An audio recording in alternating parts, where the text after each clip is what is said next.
Alright, it's time. And the most private we can get without me dragging Luke all the way to our bedroom is the foyer. Is that really the most private? And you. Oh boy, here we go. We are going to talk about this, Lucille Mitchell-Wright. Lucille? Your name's Lucille? I can't. Not now, but we will talk about this. Right! I swear that is not my child, no matter what that woman says! Never mind the child part. Hannah, darling, you believe me, don't you? I believe that it isn't your child. Okay. But you never said that you did not cheat on me with her. Get her. Get him. Get him, girl. Get him. We'll have a talk about that tomorrow, among other things. Me and Hannah are on the same wavelength. I really like this girl. What for? You're like a kid who got caught with his hand in the cookie jar, like, but mama. What other things? About us, Luke. This isn't right, this doubting each other and not talking. That's why we'll talk. If anyone needs me, I'll be in our room. Damn. I'm in no mood to be talking with anyone about anything. Especially nosy baggers who have no business with any of it. Should I be worried? Scared? Everything. Because you know threats do not work with me, Hannah. I think it's working pretty good. None of those. You should know I'm not your enemy, Luke. I need rest. That's all. Of course, you must be so tired. You've earned some peace. I'll take over the party from here. Good night, love. Good night, Buttercup. You guys are such a weird couple, but I love you. Sometimes I forget that leaving Luke to handle a party is a horrible idea. But who cares today? Honestly. Well, let's read about it, shall we? Oh, Rochelle doesn't even get a face. In the aftermath of Rochelle's accusations, Hannah banned her former friend from setting foot in any of their properties. She was then seen dragging her husband all the way to the mansion's foyer in order to set things straight with him. Yes, she was. Alright. Because, come morning, the dining hall is a mess with a few of his drunk friends sleeping about. At least a dozen men and women are scattered about, sleeping like they are in alcohol-induced comas. Even Officer Lee is there, sleeping off the effects and still clutching a bottle of a 1998 Jumia? Well, I can't really blame Lee for drinking. No doubt Luke has served some of his stores in absinthe. Judging by the faint burnt smell, they had set fire to the latter, too. New Bohemian? There is only so much I can tolerate, as we have Johans retrieve every single one and get them a cab. And they are everywhere. At the table, on it and underneath it, and some are even in the kitchen. Nap time is over, Kinder. Time to go. Yeah, kids, get out of here. And, oh dear, does this piss our valet, though he is still a man of silent fury. Although, it is a little treat to hear him utter curses in German from the other room. I imagine Luke will be amused as well if it isn't his guests that are being thrown out.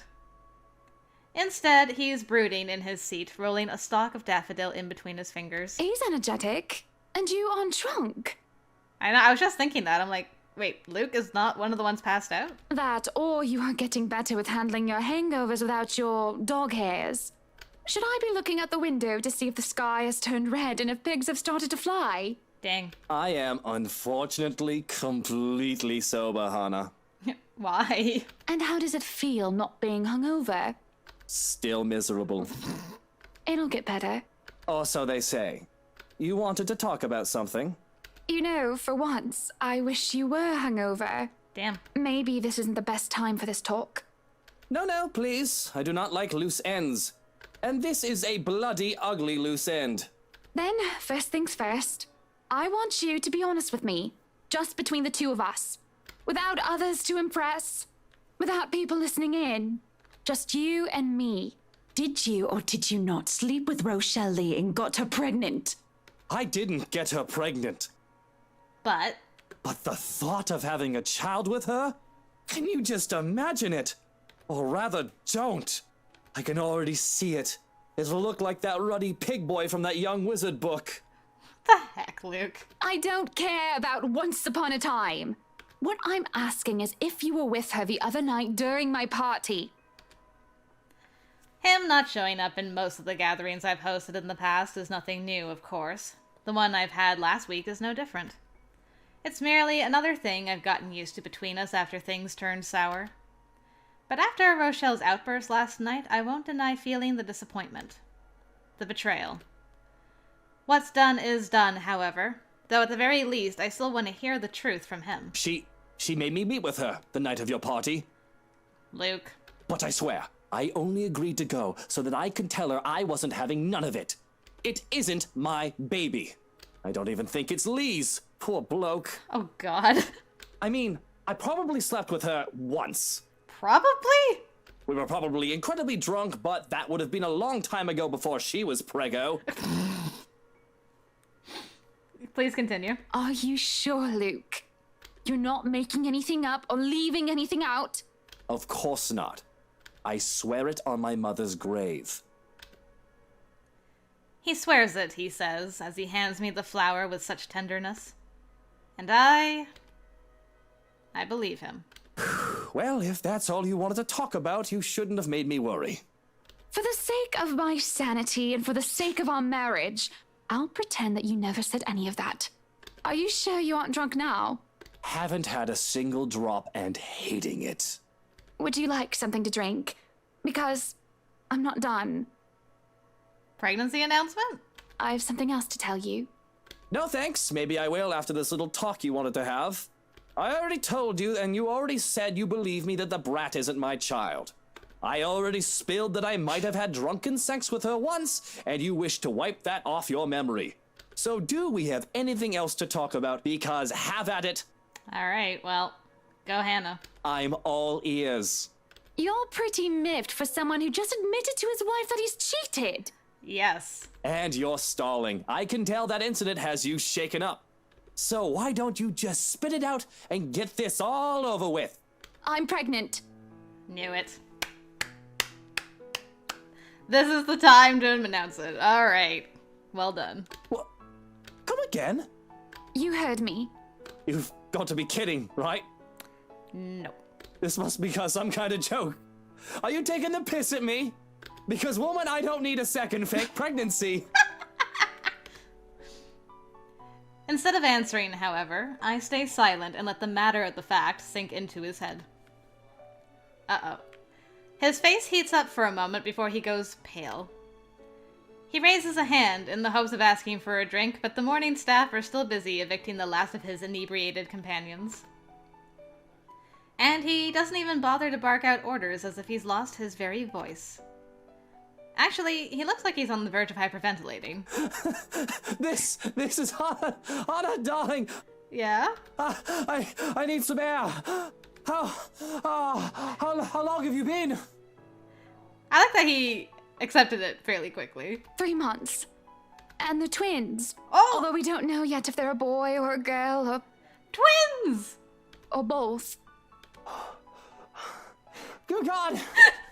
Twins.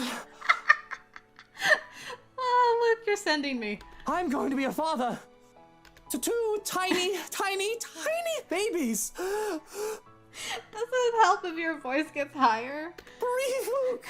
Breathe. Goodness, Luke, I'm the one who's pregnant here, not you. No, don't touch me! Stay away!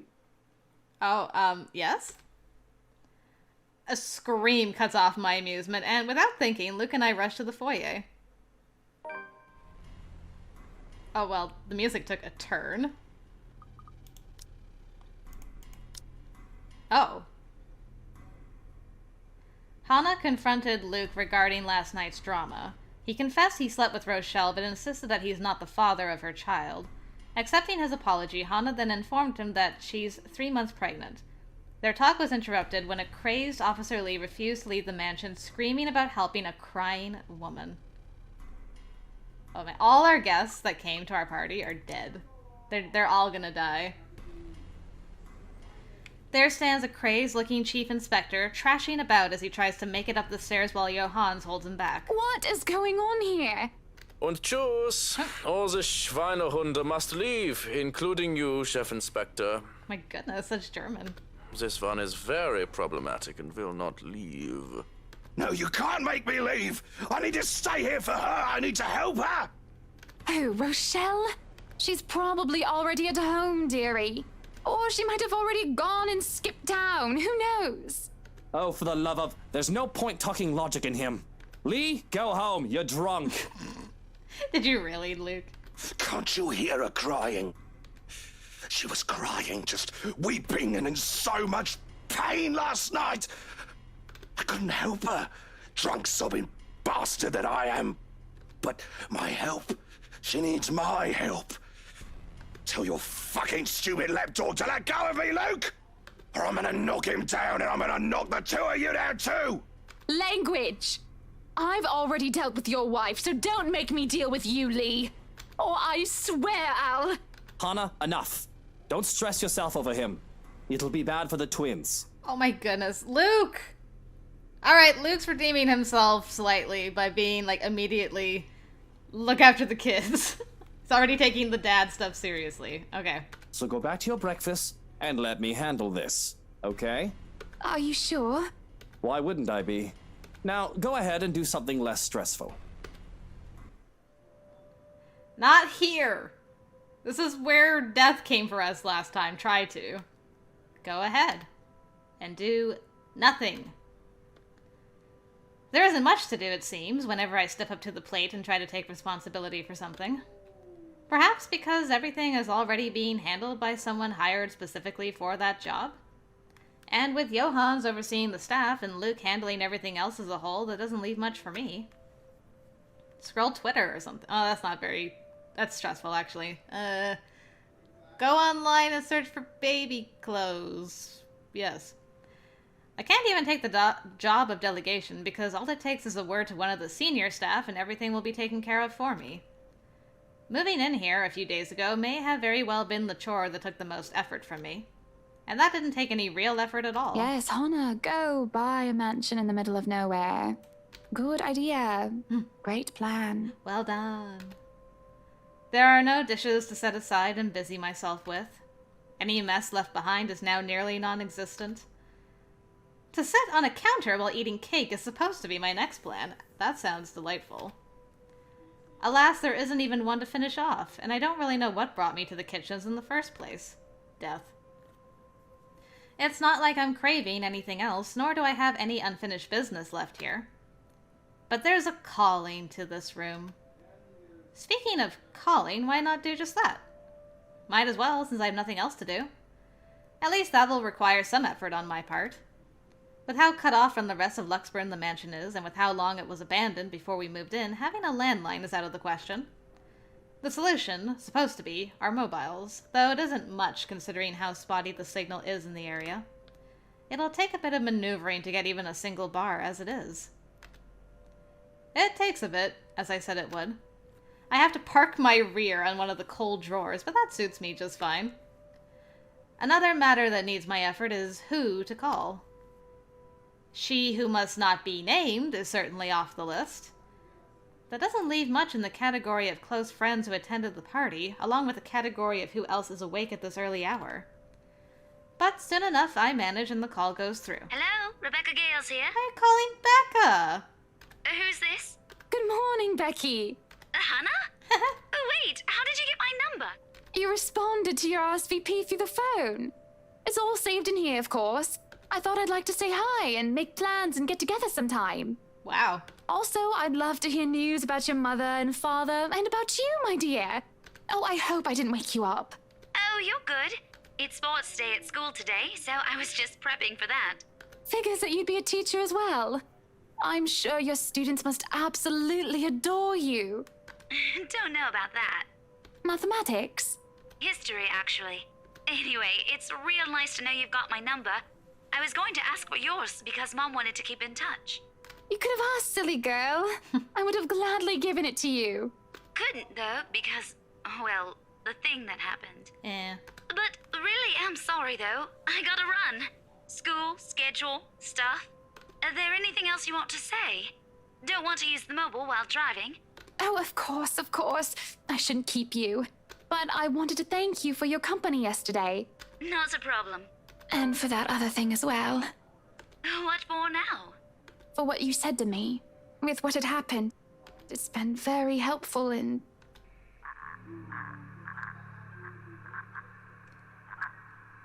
Oh.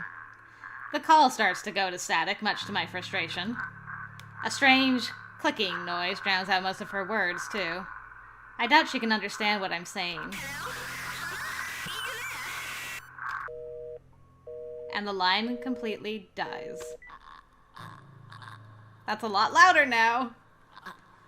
I can feel a headache coming along. It's just building up, starting from a light throbbing on one side of my head. It's like a ghost is trying to kill me. The static is gone, and that helps a lot. But there is still that incessant, horrible clicking. Again and again and again. Which doesn't make sense. The mobile's turned off, isn't it? And if it isn't coming from the phone, then where? Oh no. I guess she gave up her crying act. Looking about, I can't help but let my eyes be drawn to the hatch leading into the wine cellar once more. Oh no. That's when the clicking stops and I can hear that crying. That familiar crying from before. Hannah called Rebecca Gales, hoping to catch up with an old friend. The talk got interrupted by a horrible clicking and the cry of a woman from the wine cellar that is now open for a ghost to come and get you. What happened the other day when I was told that nobody should have been down there? I tried to forget it because of how it unsettled me so. One can hardly do that when I'm looking at the very thing I'm trying to forget. Somebody is crying down there again. But if I leave it alone, it simply won't stop bothering me for the rest of the day. They might have forgotten to lock it with the party going on. Don't go down there. This again? If somebody is pulling my leg, I will not be happy. Oh no! Don't open it! True enough. All it takes is a bit of a pull to open the hatch. Oh god, I'm gonna throw up. As I look down to the cellar, a sense of uneasiness washes over me. It isn't just the sudden onset of vertigo and nausea, but also the darkness. It's suffocating. And as I look down, it feels as if it's looking back at me. I worry that something will suddenly pull me into the deep. The cries drown beneath the shrieks that start echoing in my head, high and shrill like nails being dragged across a chalkboard. They're all screaming, shouting at me. And I can just feel her rage. Help me. She wants to drown me, drag me down, and crush me in the very depths of darkness until there is nothing left of me. The deep abyss waits for me. For my death. They're all calling for it. This is a nightmare. So there's more than one ghost? Oh god. There's a rope around my neck, and I can feel the rest of me being torn apart. And they're still screaming. I'm screaming. Though it is not my voice that escapes my lips. It claws through, climbing up and forcing its way up my throat like putrid bile. I choke and gag, yet I scream and shriek all at the same time. And I'm me, but not me. What? Resist the ghost influence? Oh.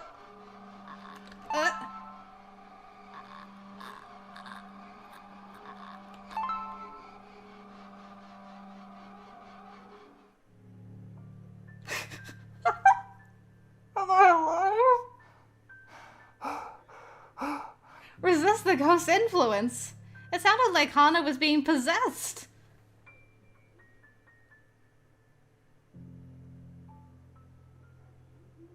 Oh god, that was so scary. I was just like, eyes not blinking and like, okay, keep your hands on the keyboard for letters. Oh. Okay, game, you better not, like, stop right after, like, 2 sentences here, and then I have to wonder what happened. Everything's back to normal here, though, whereas it wasn't with Isabella, so maybe we're okay.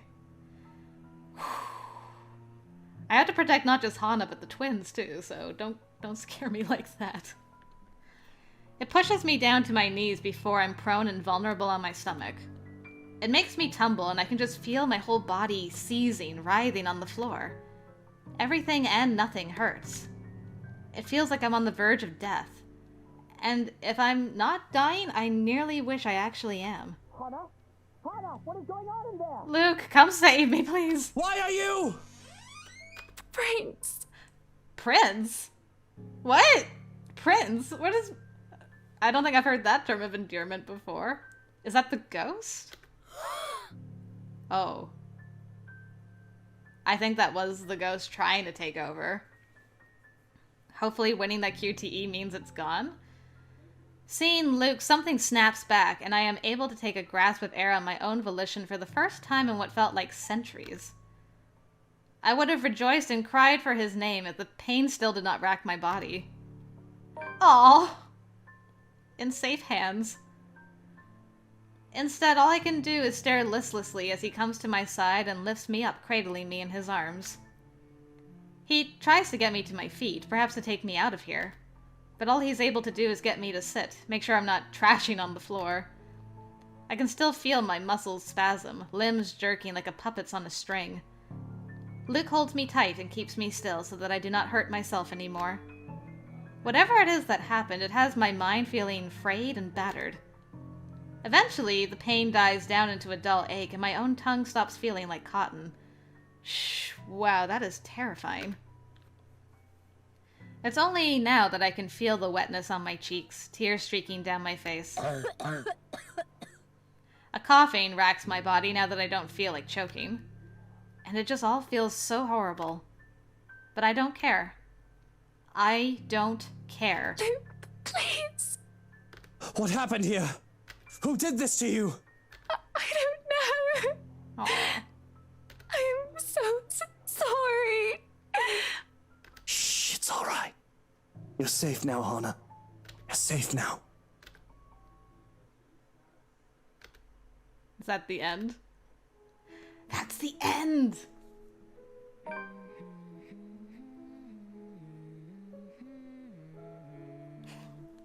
Well, we saw that she lived, but man, she was in not good shape.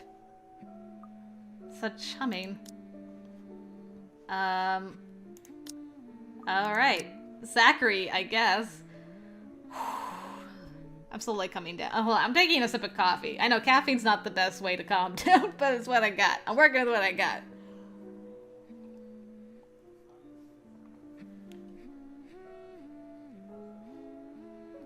So, interesting things learned there.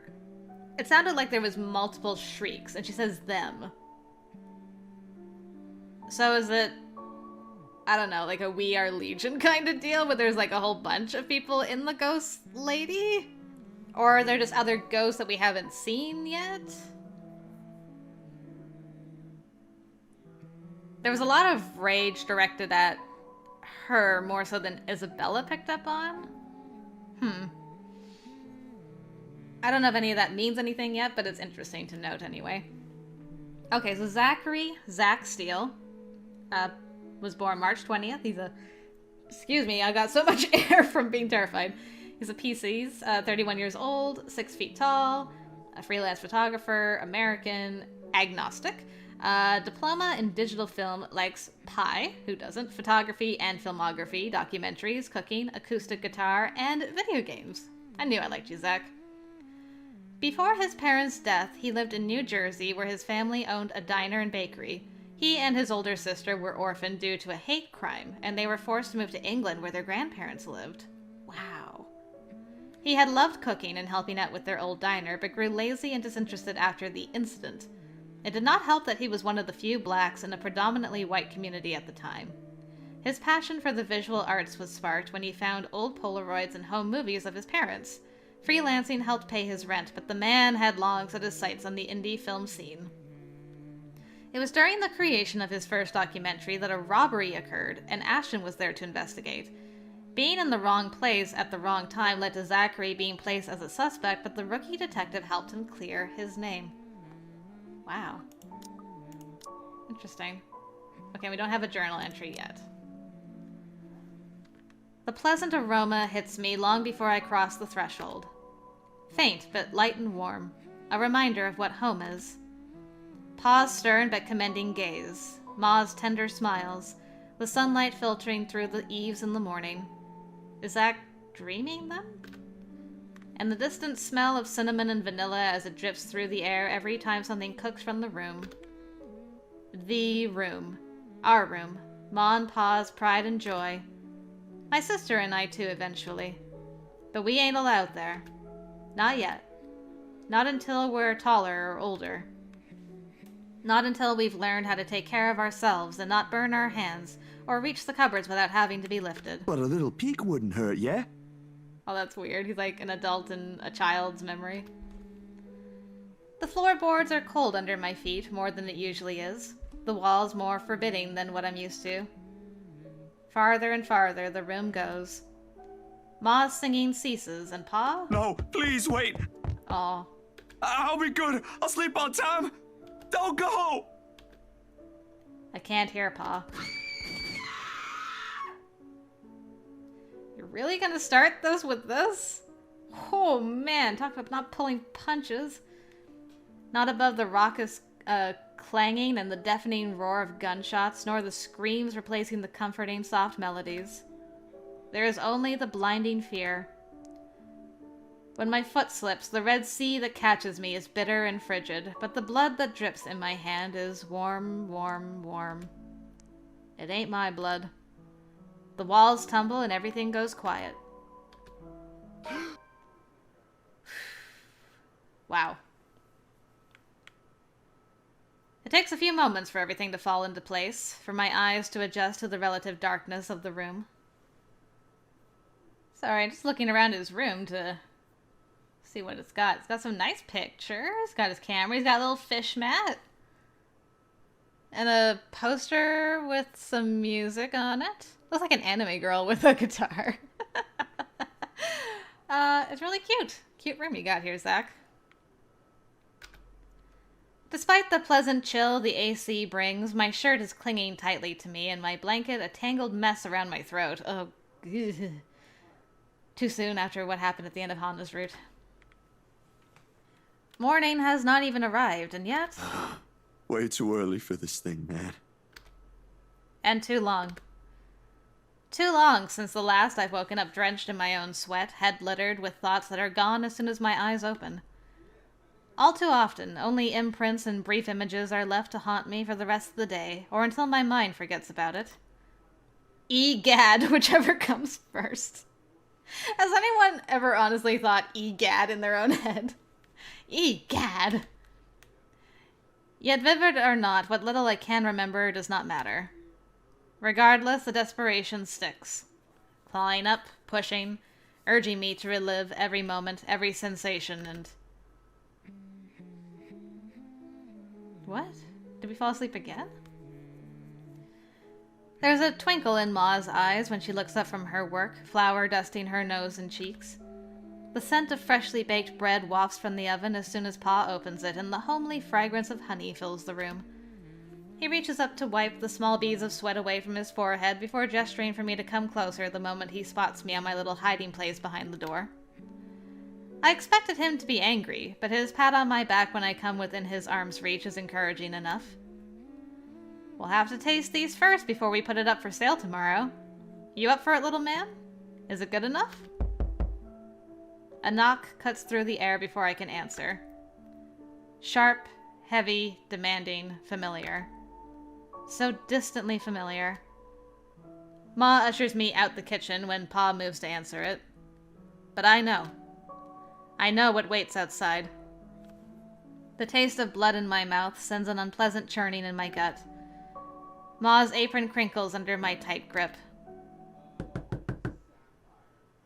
Something snaps back into place. Someone's actually knocking.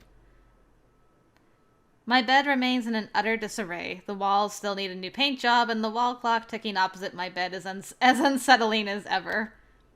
Ash is right. I should have already replaced that when I had the chance. You're no longer there, Zachary. Here and there are miles apart. Calm down. breathe. I mean, understandable that that would stay with you. I can't even imagine.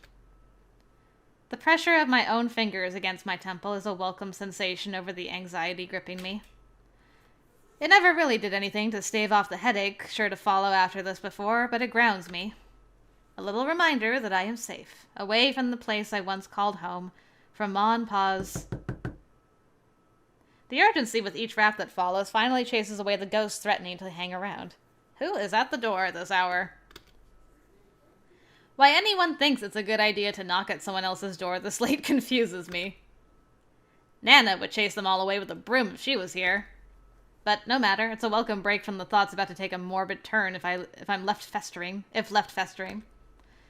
It's probably just Ash anyway, looking for a place to crash. Even in your thoughts, you're like, that's not nice. Looking for a place to crash. Wonder of wonders why he's bothering with the courtesy when he never did so before. Does he have a key to your apartment? Even with that hunch, though, habit compels me to check who it is first through the peephole. Better safe than sorry, they say. You never know if it could be a ghost lady knocking on your door. Except the person that greets me on the other side ain't him. Unless his hair grew longer overnight and he started wearing a ponytail. Bella's alive! Right? Unless it's before the thing. Oh no, I was like, oh, this means Isabella's alive, but I don't know what day it is right now. Of course, which I highly doubt will happen anytime soon, no matter how funny that looks in my head. I waste no time opening the latches. Isabella, it's late. A safe haven. You look terrified, girl. What day is it in your life right now? I need to know. There's something I can't quite pinpoint in her eyes when she looks up. Her face a pallid shade, shoulders tense, breathing heavy, and an uncontrollable shaking in her hand she's trying to hold back. Hide if I didn't know any better. Hey, Zach. Sorry, Oh, it's so weird seeing you as a sprite now. So cool, though. Please be alive. I know it's weird for me to show up at this hour, but you are the closest to my office, and... Is this right after? No. It's perfectly fine. I'm not really working on anything right now. Do you want to come in? Is it all right? I know you should be sleeping at this hour, but I thought... I'm sorry, I just thought... I have no idea why I went here. My feet just moved on their own after I got out of the office, and... Sorry. She trails off, her voice lost in the muggy night air. I wait for her to say more, but instead her only response is a downward shift of her gaze, back to her still trembling hands as if the motion alone is enough of an explanation. A minuscule gesture. Easy to miss if one is not paying attention. But for someone who has seen the same expression on the mirror, done the same thing too many times when night terrors are inevitable, it is not. Hey, don't worry about it. At least you knocked. Ash just barges in and crashes on the couch whenever he feels like it. I swear that guy is one fine hairline away from being a criminal. Without waiting for her answer, I step away from the door and saunter over the kitchenette. For a few good seconds, only the clinking of the plates can be heard above the constant tick-tock. Late as it may be for a snack, the familiar motions keep me occupied, steering my mind away from dangerous, dangerous thoughts. Isabella's company is not unwelcome either. Whatever her reasons for showing up here at such an hour doesn't matter. Man, I wish... We all need someone like Zach in our lives who's just like, it's 4 a.m. in the morning and you came into my door looking terrified. I'm gonna fix you a snack and not ask any questions till you're ready to talk. Like, dude, Zach, you're incredible. I'll be damned if I just turn her away, frazzled as she is. The door clicks shut behind her when she finally enters, feet scuffling softly against the tiled floor. In all the years I've known her, she has never once lost her ever upbeat spirit. Yet, in this particular moment, as she stands in my doorway, holding her arms close to herself, it's as if I'm looking at someone completely withdrawn from the person I've come to know all these years. Do you want to drink or eat anything?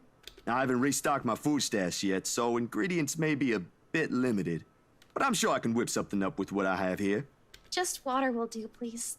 Thanks, Zach. What? No additional food requests? that face. That's new. I'll put something together for you anyway. Feel free to make yourself at home. You ain't exactly a new visitor here. Although my room's not at its most presentable right now. Sorry. New freelance gigs and such.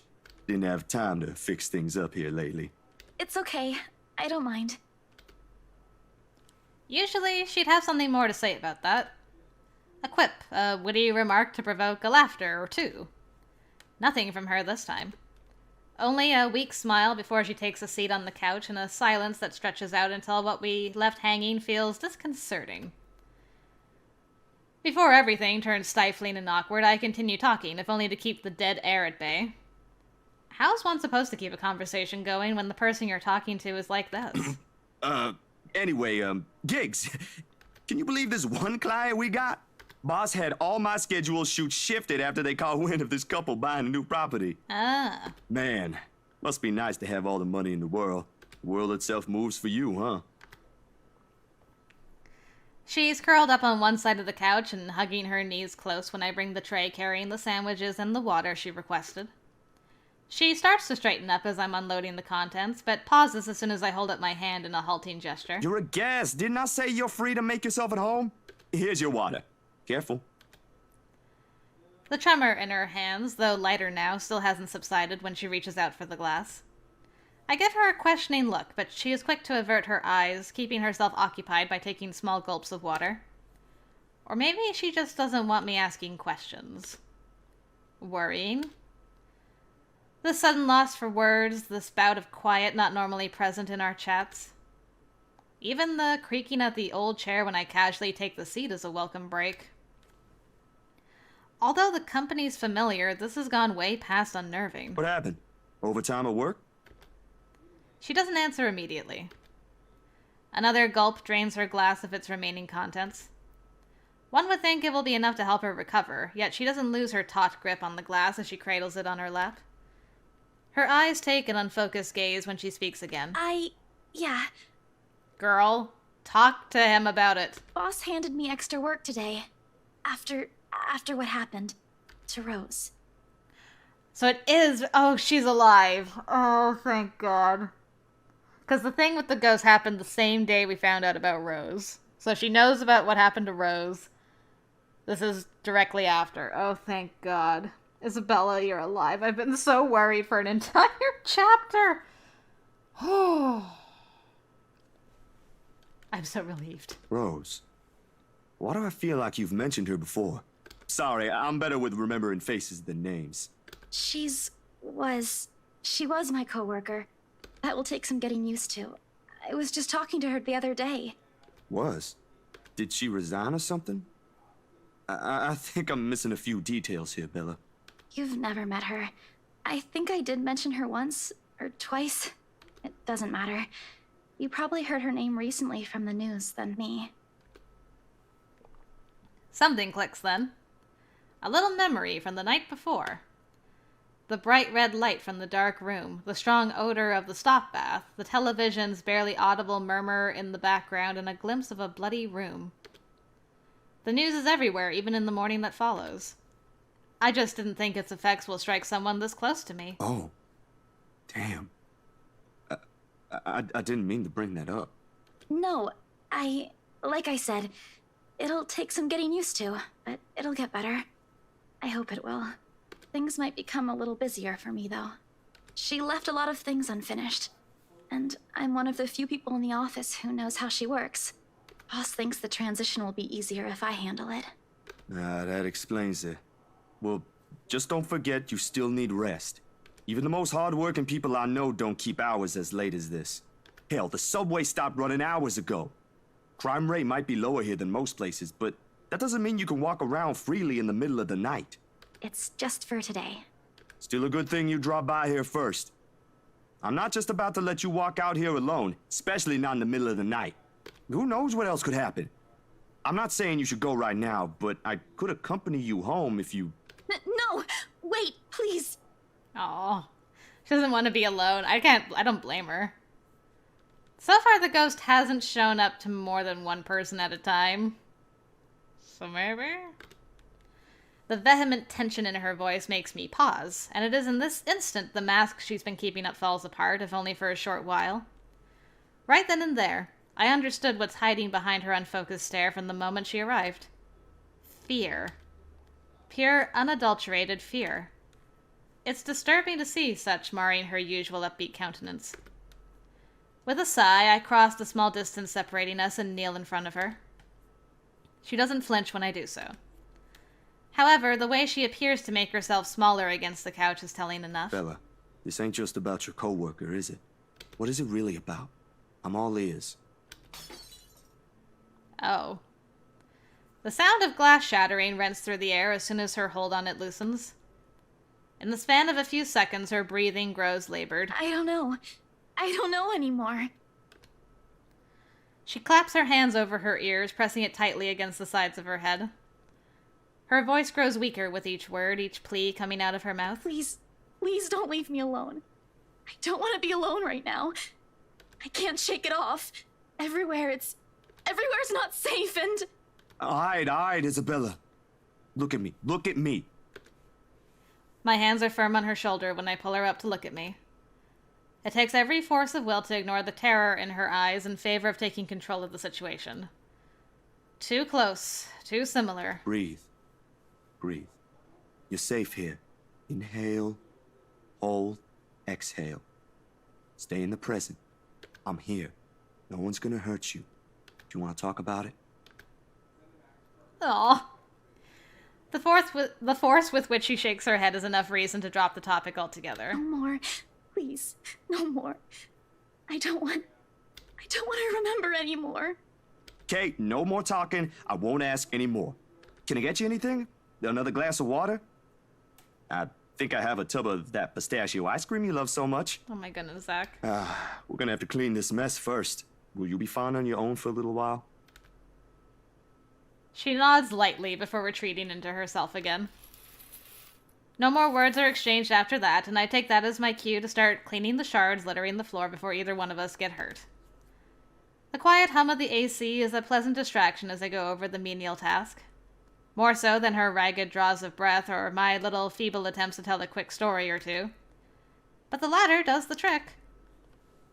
And soon enough, she has already drifted off by the time I return with the promised glass of water. Her chest rising and falling in a steady rhythm, the strain on her shoulders gone. Frankly, I've never seen her this still. She mumbles something I don't quite catch when I carry her to the empty bed and hugs herself tighter against the mess of blankets. You even gave her your bed. Good grief, Zach. In spite of the fact that she appears relaxed, the small frown on her face hasn't quite disappeared. Whatever happened to her won't be leaving her anytime soon. But for her sake, I hope it won't stay long with her. There are still questions left to be answered. But the late hour, coupled with the sudden exhaustion, made my old couch a more comfortable bed than it typically is. Alright. A frightened Isabella Santos knocked at Zachary Steele's apartment in the middle of the night. Shaken, she refused to say what happened. Zachary let her stay regardless. Okay, so this should have been... yes. Alright, so it was right after.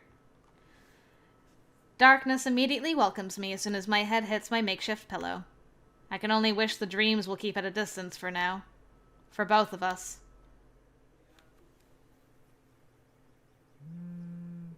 Hello. The first few notes, while muffled, are enough to wake me. In the end, it became one of those nights when sleep passes like a blink and is plagued with vague, fuzzy thoughts.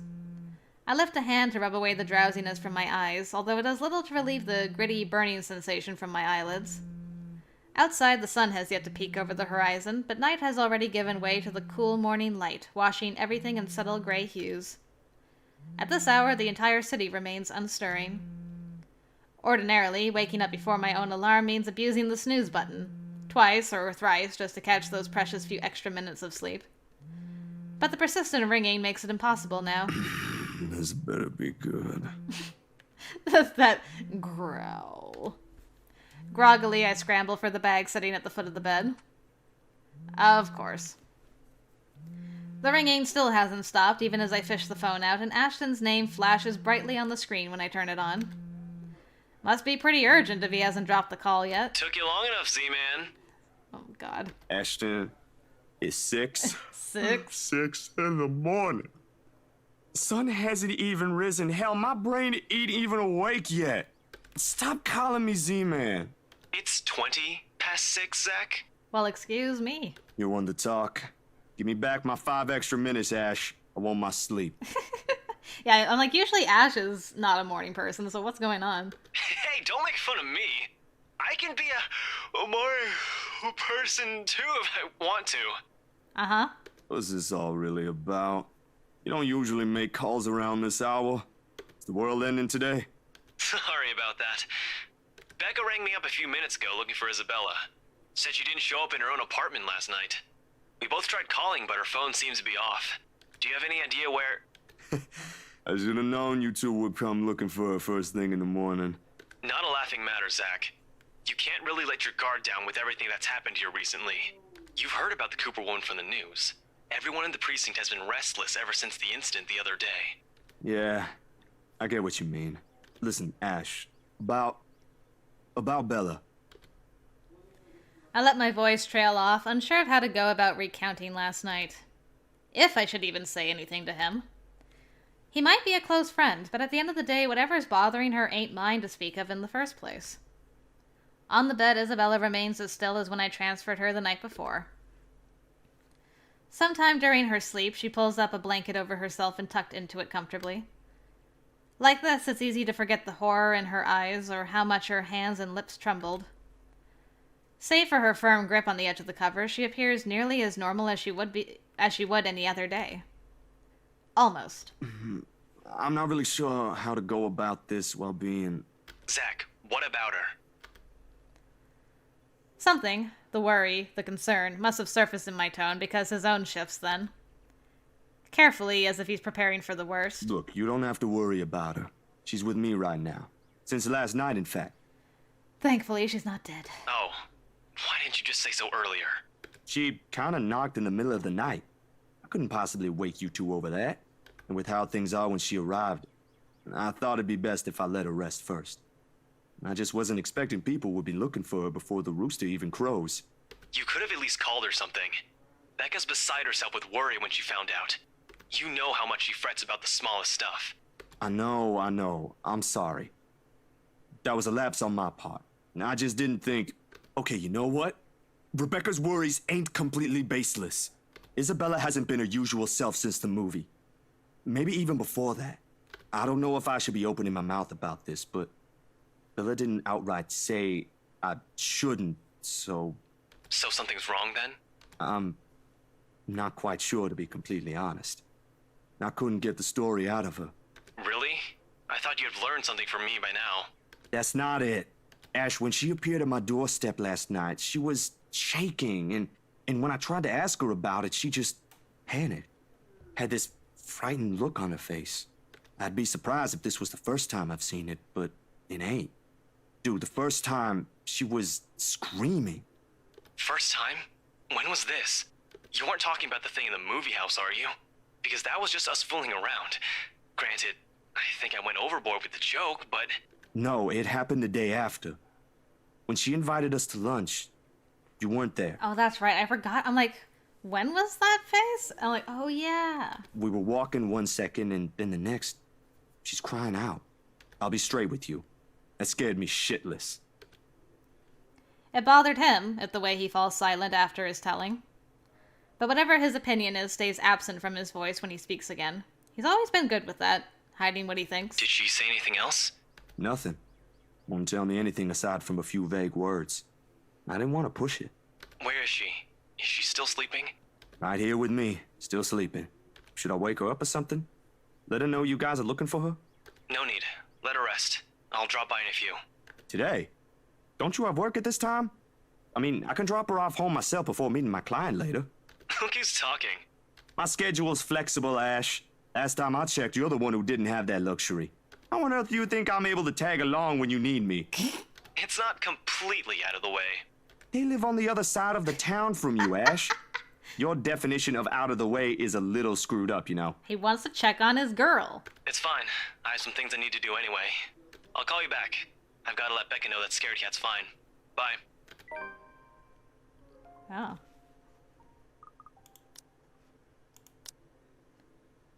Nice. Come morning, Zachary received a phone call from Ashton, who was looking for Isabella. Zachary informed him that she stayed over and of the circumstances. Before ending the call, Ashton offered to pick her up. He drops the call before I can even get a word in, and for several minutes after, I find myself simply listening as the rest of Luxburn rouses.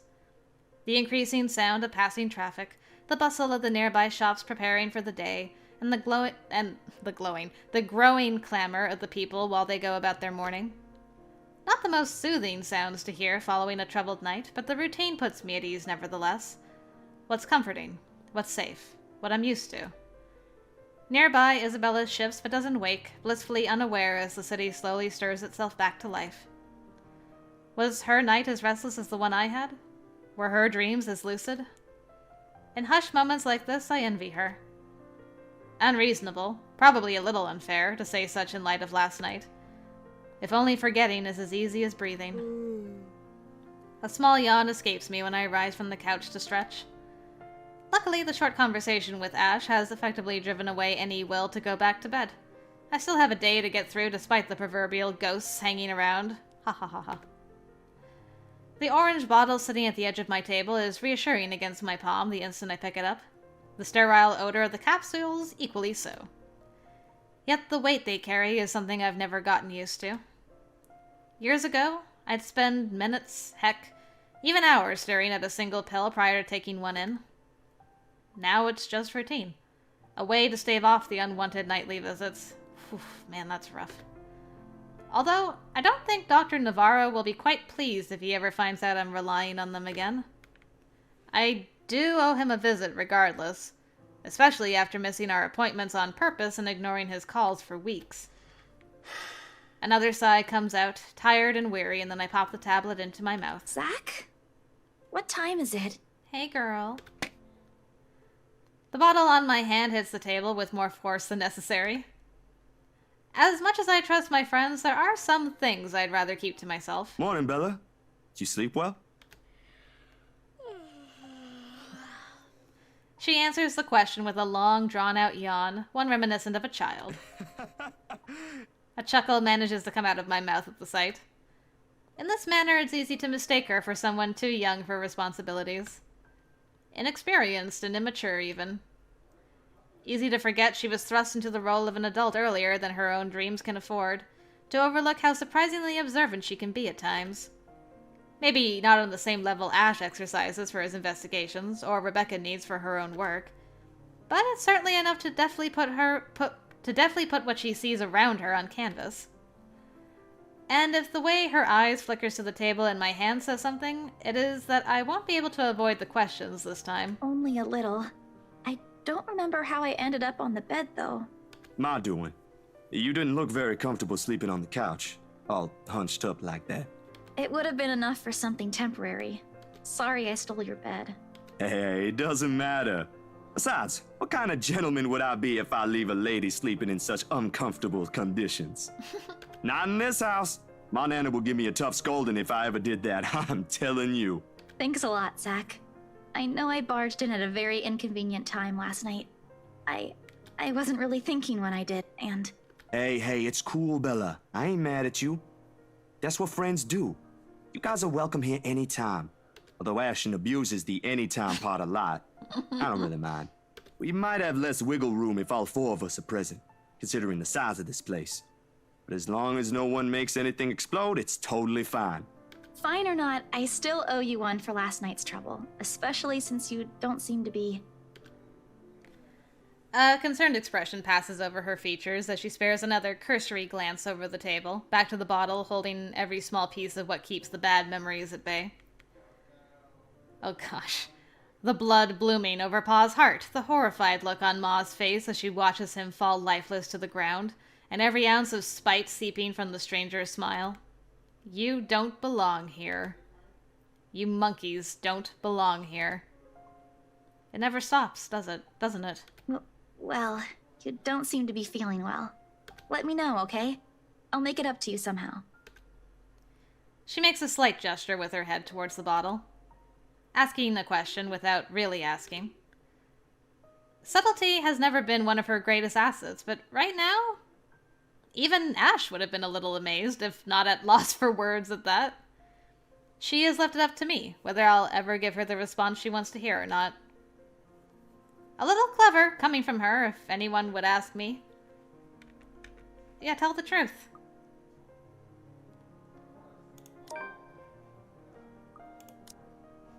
Nice. But it's never easy, ain't it? Talking about my own problems, that is. It will never be. Not by a long shot. Not when I've let it stay this way for so long.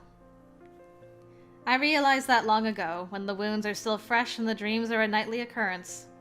Can't force yourself to get better or move on to better things. It is what's normal now, and I can only cope.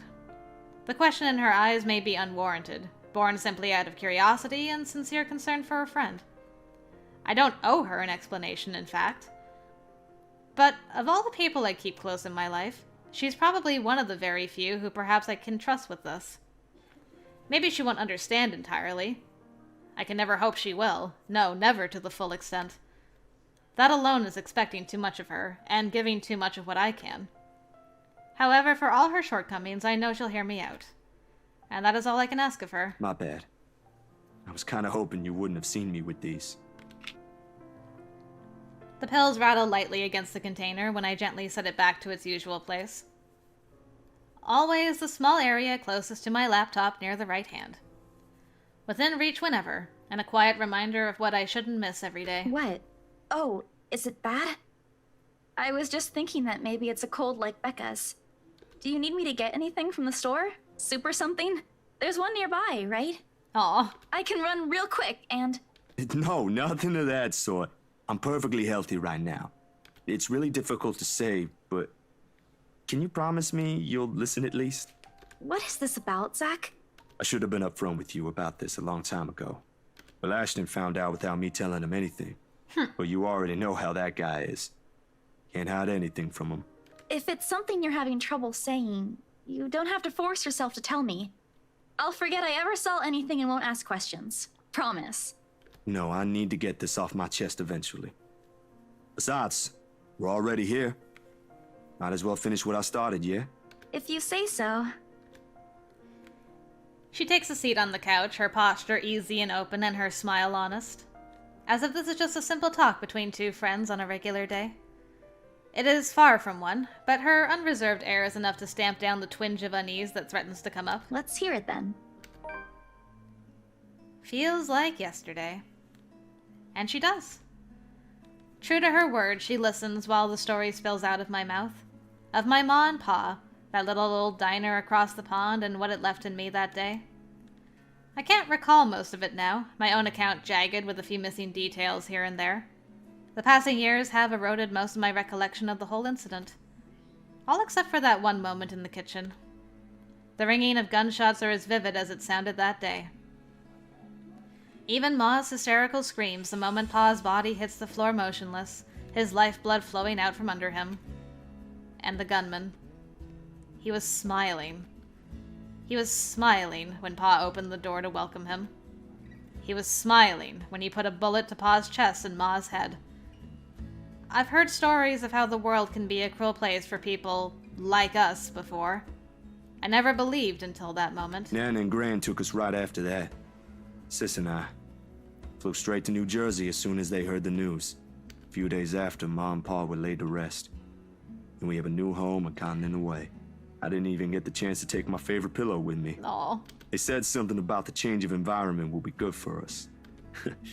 They had no idea the different kind of ghosts would follow me here. I expected questions, mostly those brimming with childlike curiosity, and maybe some that are a little too hard to answer. But to her credit, she just sat there, lent her ears, and looked at me with no expectations or unnecessary judgment in her eyes. She appears wiser and older like this, easier to see the breadwinner in her.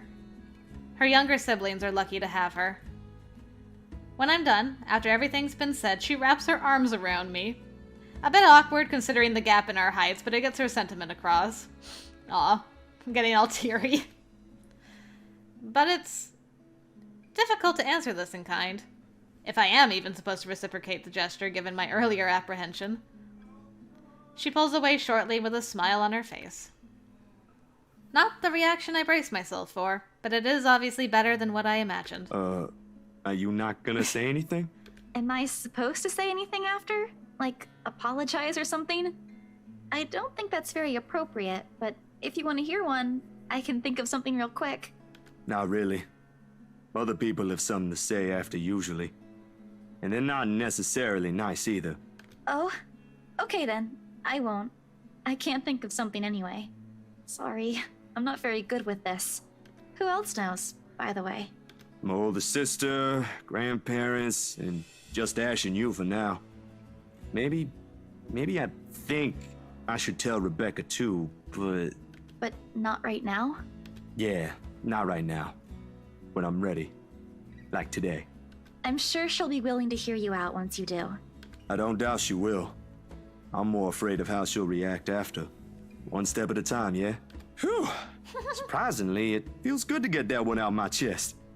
I was a little afraid you'd be angrier. I didn't tell you earlier than today. I mean, that's very private. I think she'd be honored that you trusted her with that info. Especially after you were such a great friend last night to her. I'm not angry. I'm just surprised. Yeah. You didn't look like it. I wouldn't have suspected. Yeah, I wasn't expecting that beginning to your route or your chapter at all, Zach. I suppose that's how it often is, isn't it? We all have our... what's the word Becca uses? Inner demons? But this is something personal to you. Yeah. I understand why you'd rather have a few people know. That too. Well, these past few weeks haven't been easy for you. I didn't want to add that. Not after last night. Something passes in her face. Brief, fleeting, and disappears right before I can recognize what it is. You okay? Yep, no worries. I'll be fine. Look, about last night... Never mind. This isn't a good time. But don't lose sleep over this, alright? What's important is you got what you want to say out. And if you need me, I'll be here. I should be relieved. Her words are more than reassuring to my ears. There should be comfort in hearing those alone, in knowing I have another person to rely on if things ever go bad. But somehow I find myself worrying more for her instead. I'll make another attempt to get the story out of her if I can. But this is a dance I know all too well, and with her, I doubt forcing her to say something would yield any results. As much as I want to imitate Ash, there's only so much I can ask that won't result in something a little over-disastrous. At best, she'll stop talking to me until a week passes. At worst... I'd rather not risk it. I've never seen her angry. Outright annoyed, maybe, and often directed at Ash, but never furious. What did they say again about happiest people when angered? Besides, it'd be unfair to her after our little chat. So, food then? She seems relieved at the brisk change of subject, and as if it has been simply waiting for its cue all this time, her stomach rumbles at the mention of food. Rather loudly, as a matter of fact. Alrighty, Missy. We're going to get some chow now. Better be quick, though. Can't have your stomach starting a revolution on us here. Don't make fun of me! I'm not that hungry! Mm-hmm. Maybe a little. I didn't think I'd end up skipping dinner last night. Aw. And now we have one starved stomach protesting. Sorry it'll be nothing fancy, since I'm a little low on stocks. I should probably drop by the grocery store after the meeting this afternoon. I can make a quick run for you if you want. Nah, I've got enough to put together something nice here. Maybe. I could always improvise if we're missing an ingredient or two. It ain't like we're going for a Michelin 3-star status here. Also, didn't I say you're a guest? Is this a Filipino thing? Or just Rebecca rubbing off on you? The soft laughter that comes from her doesn't quite reach her eyes. Neither. The answer is neither. Because if she stays idle, she'll remember. On second thought, I might need a little help slicing up the potatoes while I prep the ham. Man, so observant, Zachary. You up for that? What? Do you think instant noodles are all I'm about? Yes. I'll have you know I can cook a mean paella with my eyes closed. All my siblings love it. Sure you can. Come on. I think I know what we'll do with those spare ingredients.